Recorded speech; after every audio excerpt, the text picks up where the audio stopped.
Монографијата сеќавање на еден енергичен и исполнет живот, посветена за некогашниот пратеник во Собранието и председател на Демократската партија на Македонија, Томислав Стојановски Бомбај, кој почина лани во март, ќе биде промовирана утре во Тетовското средно музичко училиште Тодор Скаловски Тетоец со почеток од 19 часот. Книгата е напишана од сопругата на Стојановски Вера и ќерката Марија Мерџановска, како што велат од неговото семејство. Книгата е сплет на неговиот живот, а истата изобилува со сериозен фонд на фотографии и медиумски написи. Инаку Томислав Стојановски Бомбај е роден во 1940 година во Тетово, а завршил Машински факултет. Беше основач и председател на Демократската партија на Македонија, а беше избран и за пратеник од редовите на партијата на изборите во 1994 година.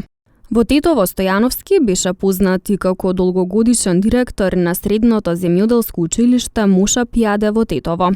Бил и директор на енергетското одржување на некогашниот текстилен гигант Тетекс. Предходната година по повод денот на ослободување на Тетово. Постхумно му беше доделено признанието 19 ноември за животно дело во областа на општествениот развој.